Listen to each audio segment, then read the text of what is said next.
Assalamualaikum warahmatullahi wabarakatuh. Selamat jumpa kembali sahabat-sahabat viewer dan subscriber channel Tita Misteri.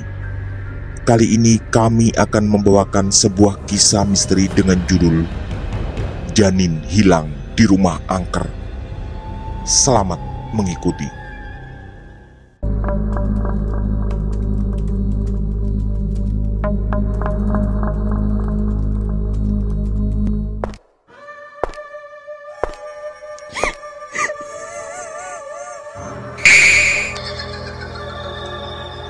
Jangan pernah mengikuti kisah ini sendirian.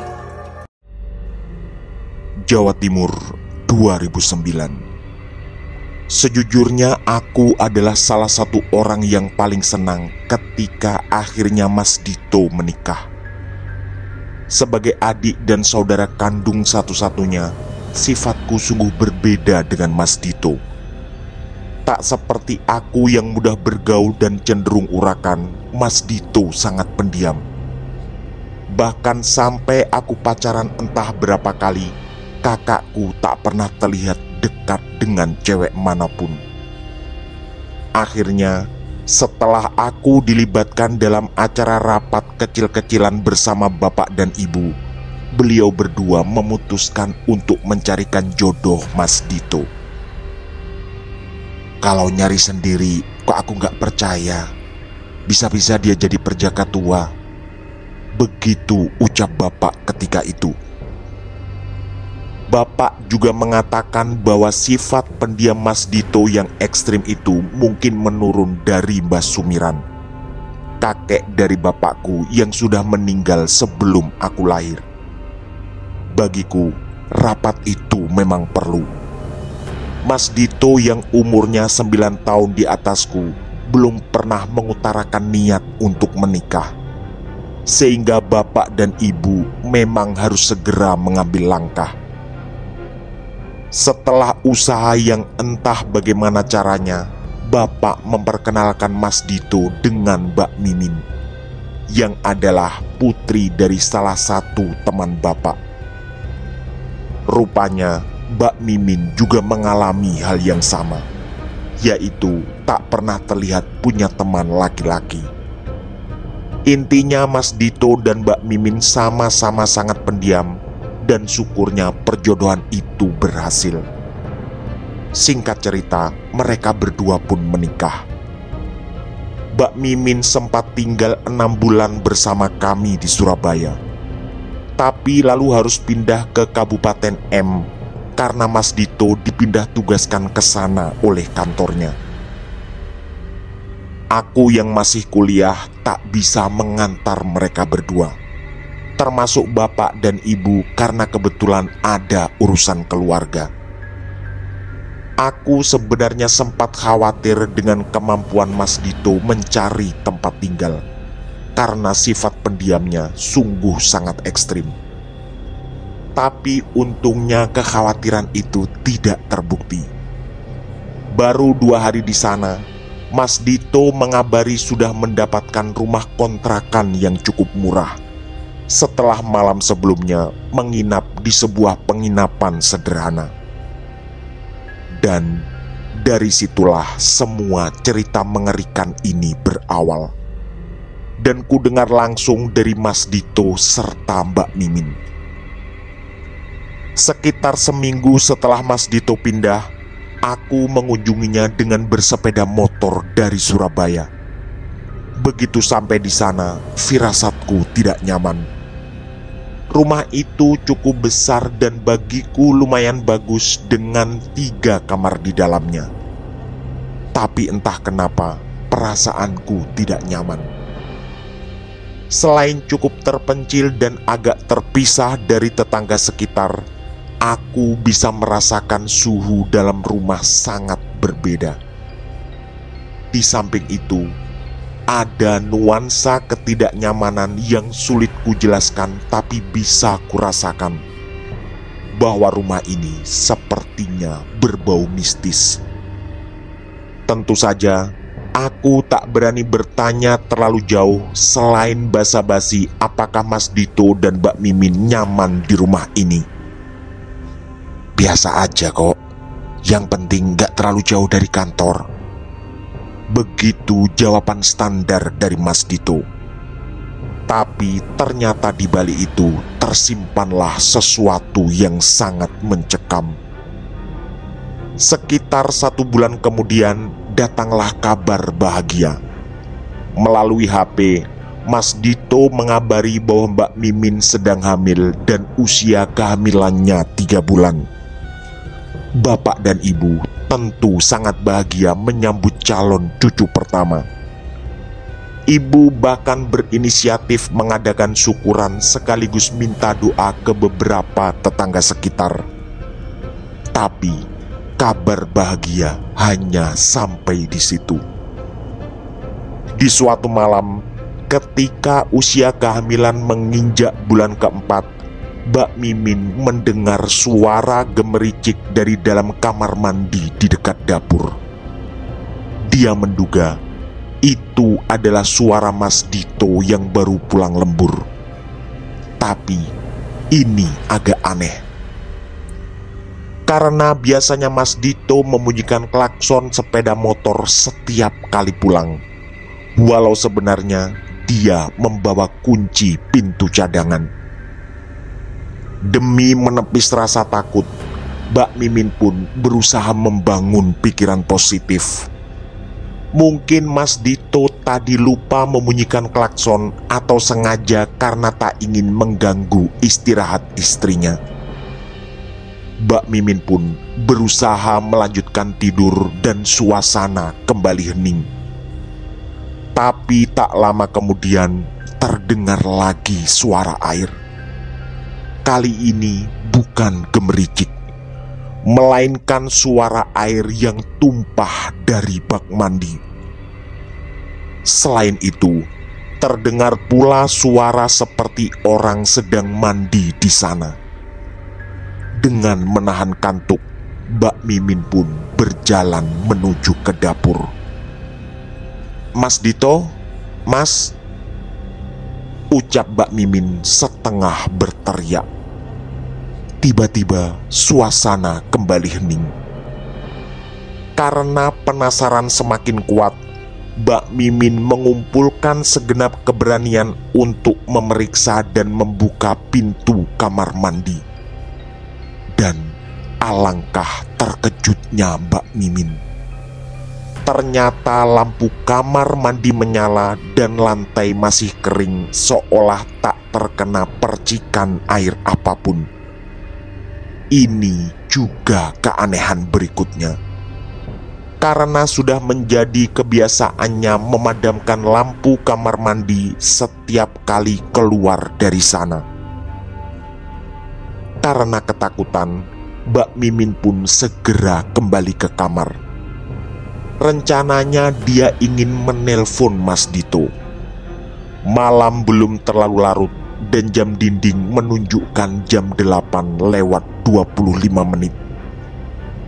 Tapi sayang, HP tidak ditemukan. Dan entah berada di mana, walau dia telah memeriksa setiap sudut kamar, di atas kasur, bahkan di lemari dan tumpukan baju.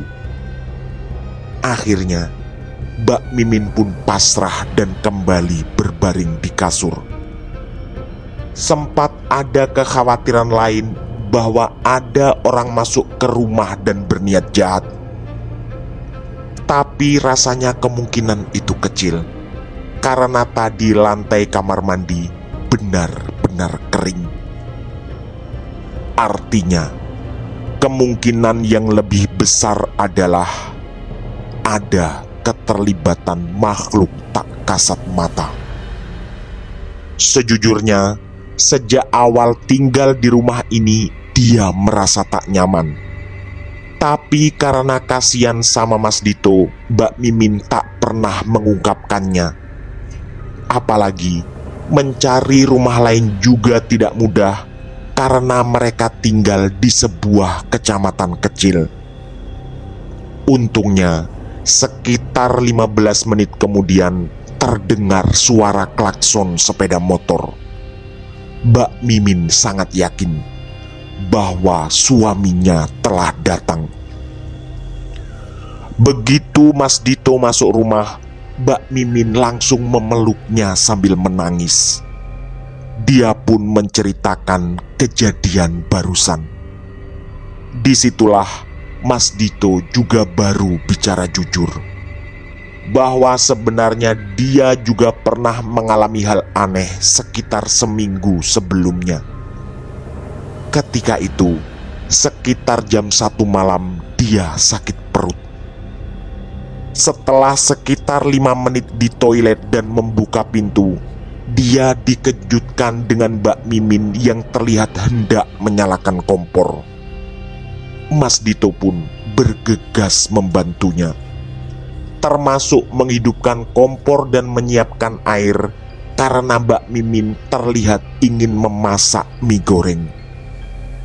Tapi begitu panci diletakkan di atas kompor, Mbak Mimin tiba-tiba menghilang. Bersamaan dengan itu, Mas Dito merasa merinding. Akhirnya kompor segera dimatikan dan ternyata Mbak Mimin masih tertidur pulas di kamar. Dia sengaja tak menceritakan itu agar Mbak Mimin tidak ketakutan.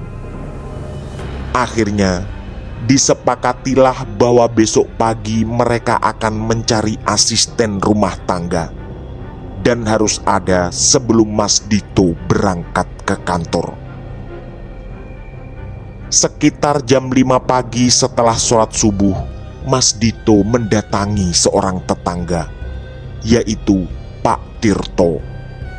Dia juga adalah pemilik rumah yang dikontrak. Untungnya Pak Tirto bisa merekomendasikan satu nama, yaitu Mbah Minah, seorang janda tua yang hidup seorang diri di rumahnya. Saat itu juga Mbak Mimin dan Mas Dito berangkat ke rumah Mbah Minah. Kesepakatan pun terjadi bahwa mulai nanti malam Mbah Minah akan dimintai tolong menemani Mbak Mimin. Mbah Minah juga diberi kebebasan, bisa menginap atau tetap pulang tidur di rumahnya. Yang penting setiap sore jam 4 harus datang dan baru bisa pulang jam 8 malam, atau menunggu sampai Mas Dito pulang ketika lembur di kantornya. Mbah Minah setuju, tapi minta satu pengecualian, yaitu nanti malam, karena dia mau membantu salah satu kerabatnya yang kebetulan ada acara. Dan dia baru bisa menemani Mbak Mimin paling lambat jam 10 malam. Mereka semua setuju. Dan setelah kembali ke rumah kontrakan, Mas Dito mandi lalu berangkat ke kantor. Hari itu, hampir setiap jam Mas Dito menelpon istrinya untuk memastikan semuanya baik-baik saja. Dan karena kebetulan akhir bulan serta harus membuat laporan, hari itu dia harus kerja lembur lagi. Singkat cerita, malam pun tiba. Sekitar jam 8, entah yang keberapa kalinya Mas Dito menelpon Mbak Mimin. Pada saat yang sama, terdengarlah suara orang masuk rumah. Setelah melihat ke pintu depan, Mbak Mimin mengatakan bahwa Mbah Minah baru datang dan Mas Dito dipersilahkan kembali fokus bekerja.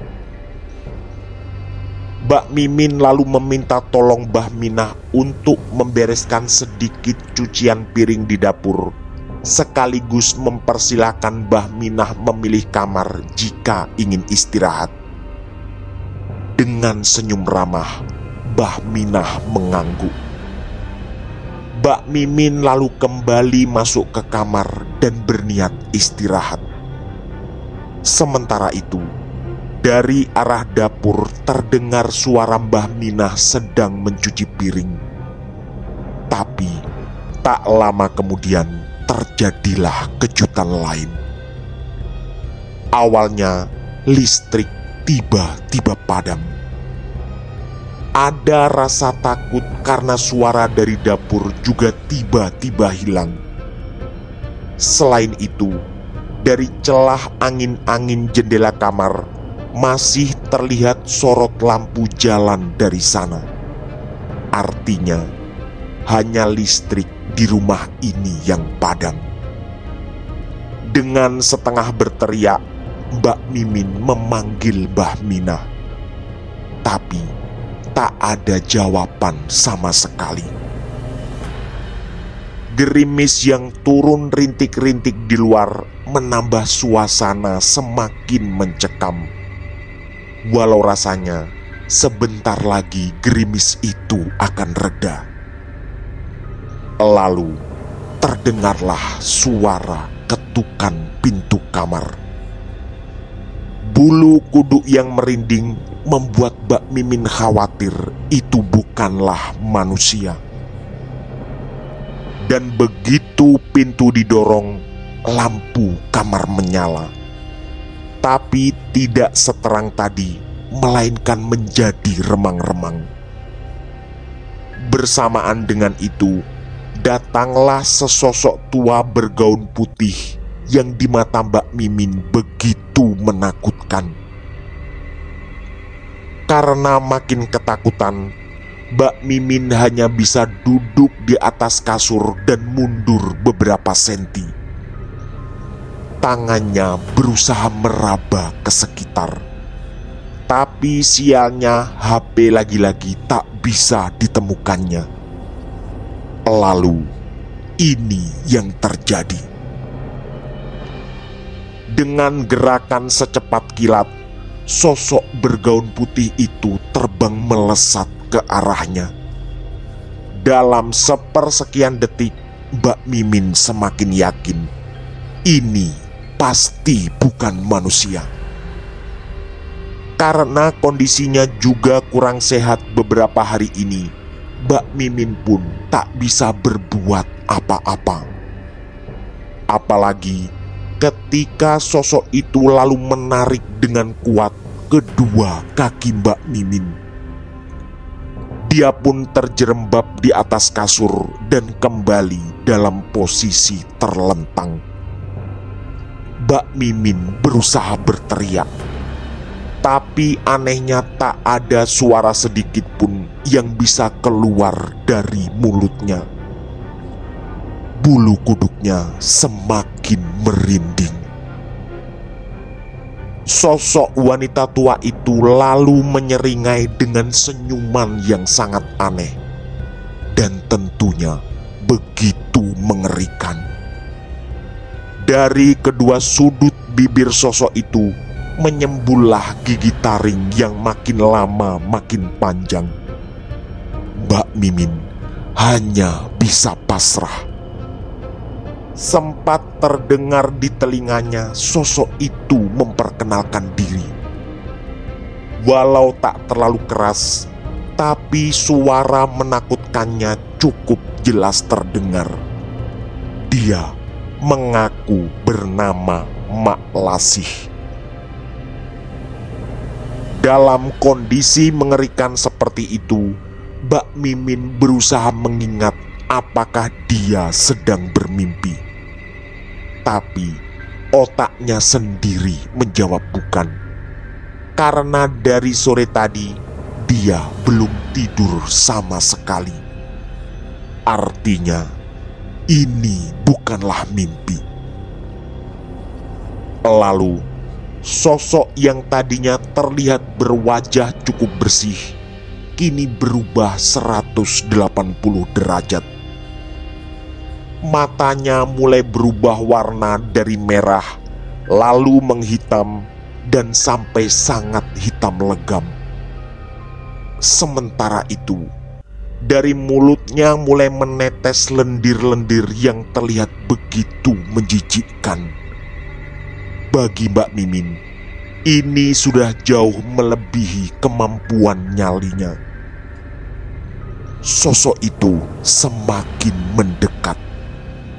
dan ternyata kuku-kuku tangannya sangat panjang dan berwarna hitam legam pula.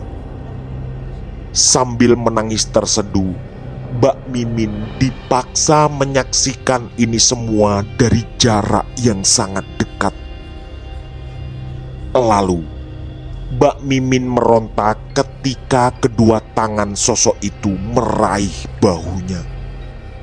Tapi usaha itu sama sekali tak berarti, karena gerakan sosok itu kembali sangat cepat dan dengan kekuatan yang sulit diimbangi. Kemudian hanya dengan tangan kiri sosok itu mencekik. Mbak Mimin tak bisa bernafas, dan pada saat yang sama tangan kanan sosok itu meremas perutnya dengan sangat kuat. Tak ada yang bisa dilakukan Mbak Mimin. Kemudian dia bisa merasakan cairan basah mengalir deras di kedua kakinya.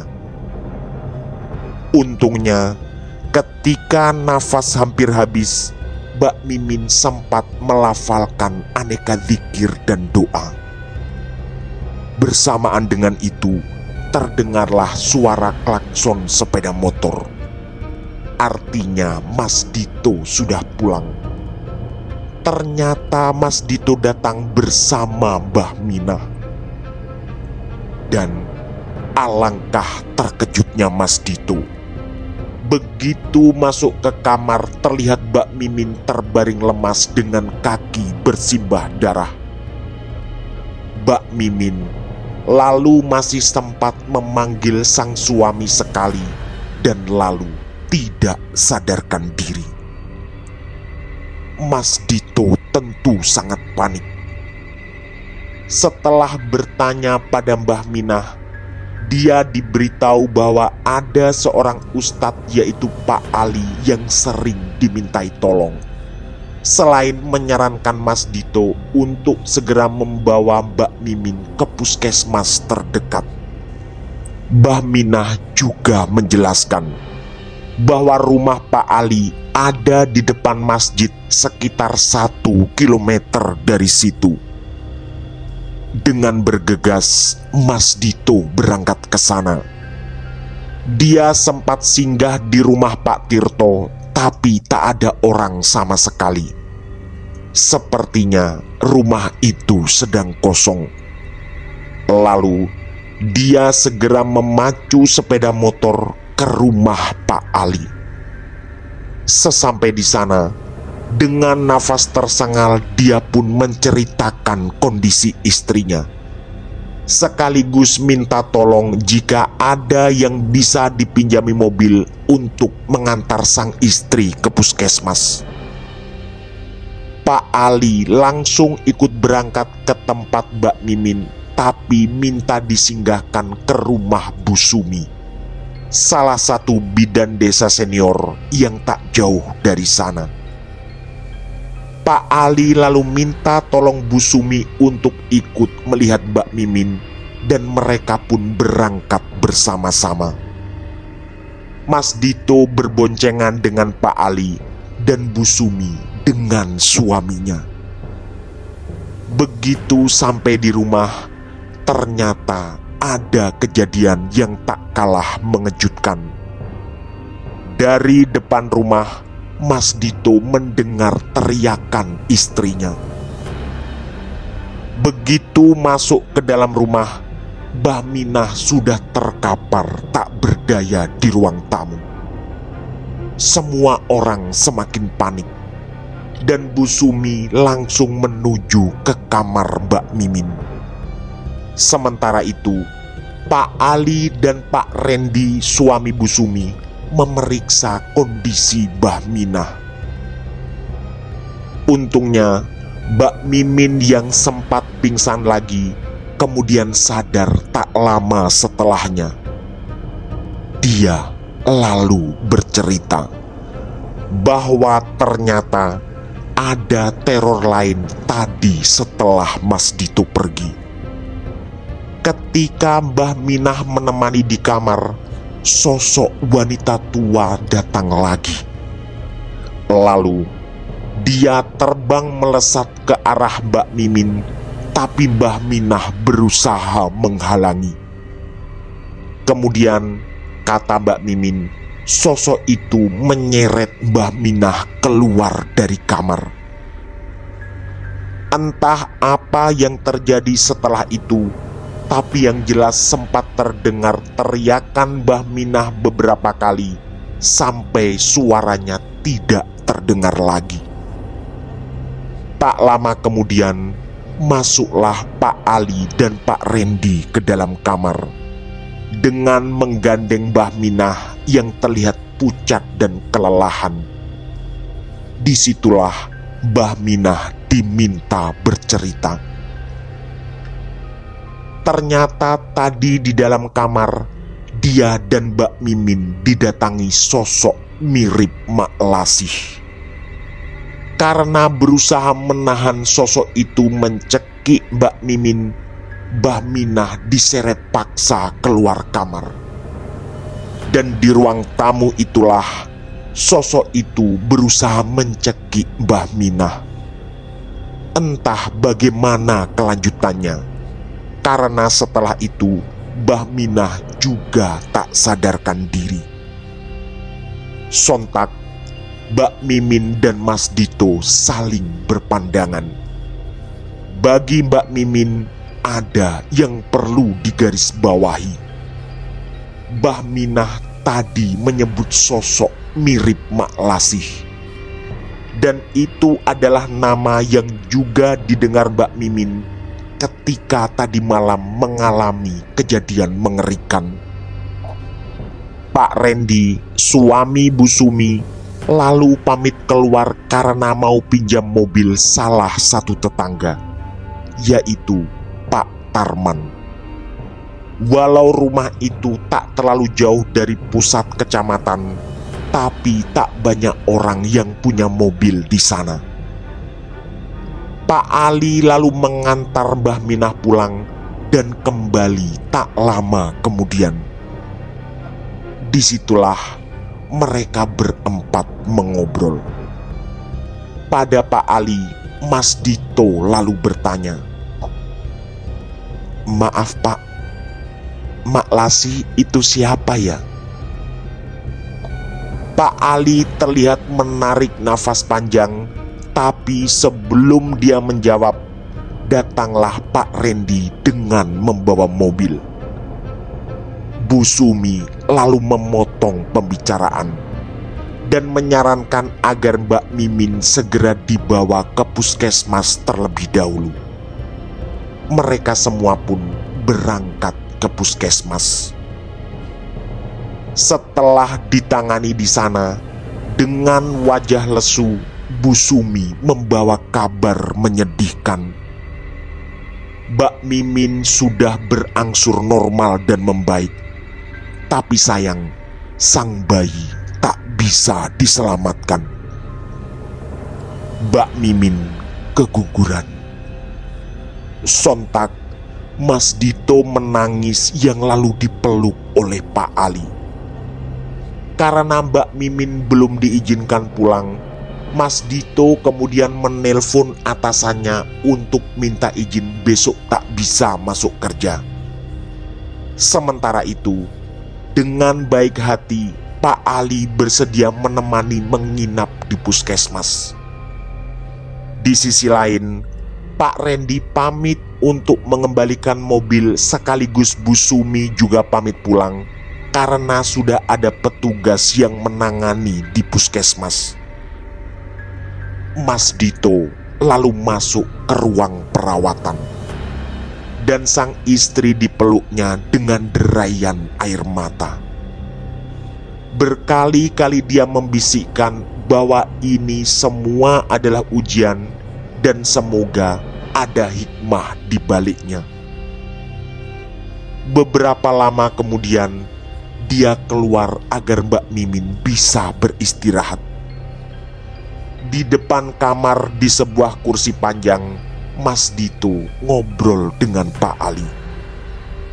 Berulang kali pula Pak Ali berusaha menenangkan tentang ujian yang tentu tidak mudah ini.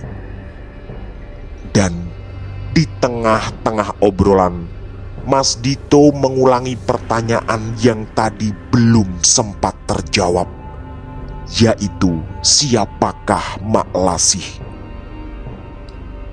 Pak Ali terdiam sejenak, lalu menarik nafas panjang.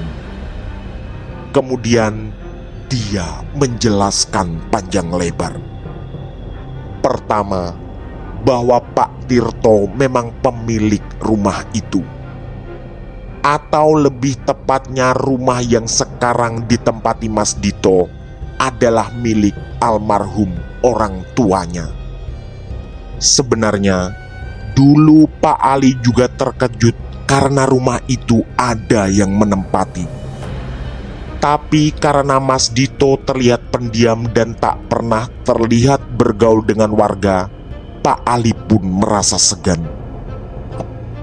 Dengan mengangguk pelan, Mas Dito lalu minta maaf karena selama ini kurang berbaur dengan warga. Kemudian disinilah jawaban atas pertanyaan tadi. Rumah itu sudah lama tidak ditinggali siapapun. Hanya saja setiap seminggu atau 2 minggu sekali selalu dibersihkan oleh Pak Tirto.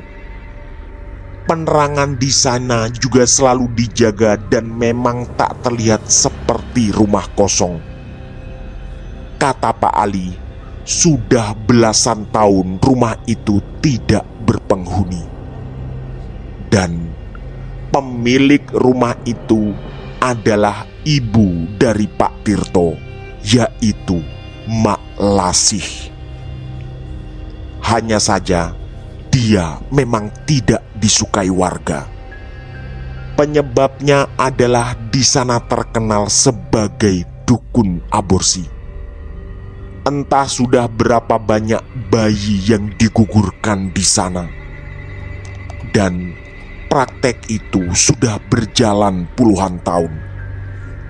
Pak Ali sendiri tahu betul karena dia lahir dan dibesarkan di daerah sini. Entah kenapa tak pernah ada warga yang melaporkan.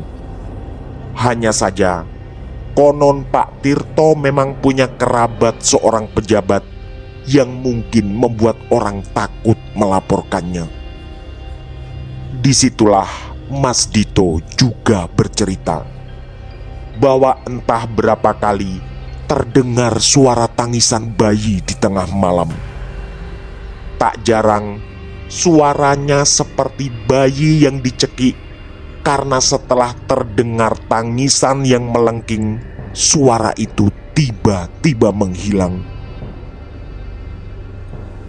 Pak Ali lalu menyarankan Mas Dito pindah rumah. Mas Dito pun mengangguk sopan dan berkali-kali mengucapkan terima kasih, termasuk atas kebaikan Pak Ali karena bersedia menemani di puskesmas. Pak Ali lalu menawarkan pilihan lain.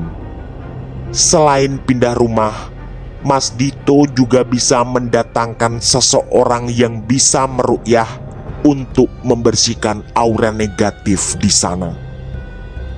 Tapi karena tak ingin terjadi sesuatu yang mengerikan lagi, Mas Dito pun memilih untuk pindah rumah saja. Singkat cerita, 2 hari kemudian Mbak Mimin diizinkan pulang. Mas Dito lalu mengajaknya pindah rumah agak jauh karena tak ada rumah lain dikontrakkan di sekitar sana. Di hari terakhir sebelum pindah, ketika membereskan semua barang, Mas Dito sempat melihat sekelebat bayangan, yaitu sesosok nenek bergaun putih berseliweran di dapur. Ada rasa takut, tapi semua barang tetap harus dikemasi. Di sela-sela penampakan yang berseliweran sore itu, sempat terdengar suara tawa mengerikan, dan makhluk itu menyebutkan lagi namanya, yaitu Mak Lasih. Singkat cerita, mereka pun pindah kontrakan. Untungnya semua kemudian aman, walau Mas Dito harus menempuh jarak yang cukup jauh ke kantornya. Waktu berjalan kembali. 3 tahun kemudian, aku berkunjung ke kontrakan Mas Dito. Rencananya, ini adalah bulan terakhir, karena syukurnya Mas Dito bisa membeli rumah tak jauh dari kantornya, walau harus berhutang di bank. Di ruang tamu kecil itu, aku bermain dengan keponakanku yang tampan. Umurnya baru 1 tahun dan sedang lucu-lucunya. Anak Mas Dito itu diberi nama Eko Dwi. Aku pasti paham maknanya. Eko adalah nama untuk anak pertama, dan bagi orang Jawa, Dwi adalah nama untuk anak kedua. Artinya, dia adalah anak pertama yang seharusnya menjadi anak kedua jika sang ibu tidak keguguran 3 tahun yang lalu. Kisah 3 tahun lalu begitu menakutkan, terutama bagi Mbak Mimin yang terkadang masih menceritakan kembali padaku. Sebagai adik, aku hanya bisa berdoa dan berharap Eko Dwi tumbuh dengan baik dan rumah tangga kakakku akan langgeng, sakinah, mawaddah, warohmah. Tamat. Demikian kisah misteri dari kami, Janin Hilang di Rumah Angker. Semoga kisah-kisah kami cukup menemani sahabat semua. Mohon maaf apabila terdapat kesalahan dalam pemilihan atau penuturan kata. Kami atas nama segenap kru Titah Misteri mengucapkan terima kasih. Dan wassalamualaikum warahmatullahi wabarakatuh. Pesan saya, jangan bercermin sendirian di tengah malam. Sampai jumpa.